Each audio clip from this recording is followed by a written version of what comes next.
उन्नाव बागरमऊ स्थानीय कोतवाली परिसर में बकरा ईद के त्यौहार को मद्देनजर रखते हुए शांति समिति की बैठक आयोजित की गई। इस बैठक में उप जिलाधिकारी शुभम यादव ने दोनों समुदाय से शांतिपूर्वक एवं भाईचारे के माहौल में बकरा ईद त्यौहार मनाने की अपील की है।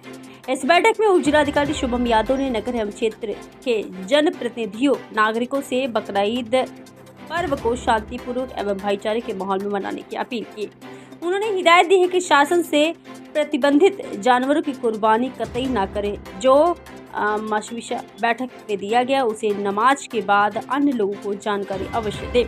पुलिस क्षेत्र अधिकारी अरविंद कुमार ने कहा है कि बकरा ईद त्यौहार पर कोई भी नई परंपरा ना डाले। बकरा ईद की नमाज सड़क पर नहीं बल्कि ईदगाह और मस्जिद के अंदर ही पड़े। इसके अलावा जानवरों की कुर्बानी बंद जगह में ही करें। उनका मलबा व खून तथा कई तरह के अंग आदि रास्ते और नाली में न फेंके बल्कि उन्हें कहीं सुरक्षित गड्ढों में दफना दिया जाए।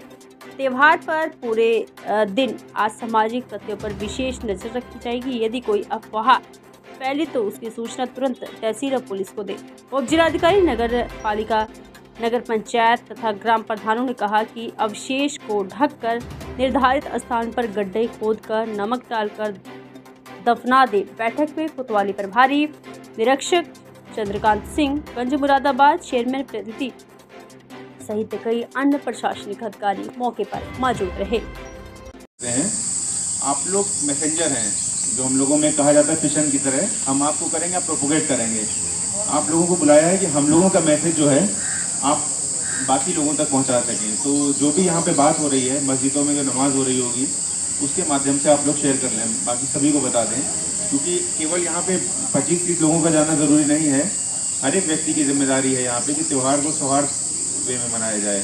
तो आप लोग अपना जो भी नमाज हो उसमें इस चीज़ को ब्रीफिंग कर दीजिएगा जो हम लोगों ने बात करी, जो सीओ साहब ने बात बताई है, क्योंकि एक चिंगारी ही आग बन जाती है। तो हमें प्रयास करना है कि वो चिंगारी ना बने। ठीक है, इंसिडेंट इतना हो गया, लोगों में इंटॉलरेंस बहुत बढ़ गया है। तो कई बार छोटी छोटी चीज़ें बहुत बड़ा, जैसे मेरठ का इंसिडेंट बता रहे थे आप, तो छोटी छोटी इंसिडेंट्स होते हैं बहुत बड़ा कई बार रूप ले लेते हैं, हम लोग को पता नहीं चलता है। ये बहुत अच्छा है कि यहाँ ईदगाह जो है अपने आप सड़क से बहुत दूर है, तो हमें उसके लिए बहुत चिंता करने की ज़रूरत होती नहीं। छोटी छोटी 1-2 मस्जिदें हैं, जैसे गंज मुरादाबाद की मेन मस्जिद है पीर वाली, और एक मस्जिद अपने यहाँ ये जो भी मार्केट है उसका एरिया मुझे नहीं आज तक याद आया, मुकरियाना, और इधर हमारे नाना मऊ सड़क पे 2-3 मस्जिदें हैं।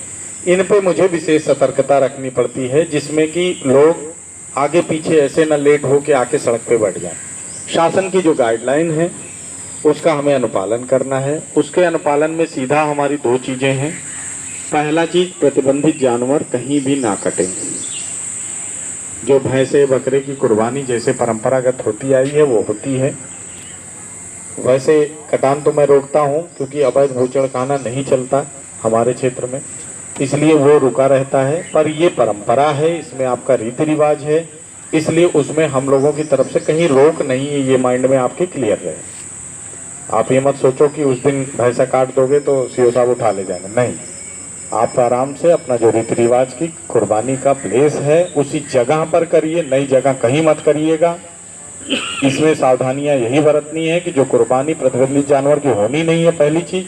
अगर जो हो रही है वो भी जो पुरानी जगह है, जहां चिन्हित है, जहां नगर पालिका को लिस्ट है कि यहाँ से मलबा उठाना है, यहीं से चीज़ें उठानी है, सब सेट पैटर्न है, कोई नई चीज़ नहीं, नई बस्ती नहीं बसी है, यहाँ सब पुरानी बस्ती है, सब लोग वहीं रह रहे हैं, सब लोग वही जान रहे हैं। उसी जगह पर कुर्बानी करें।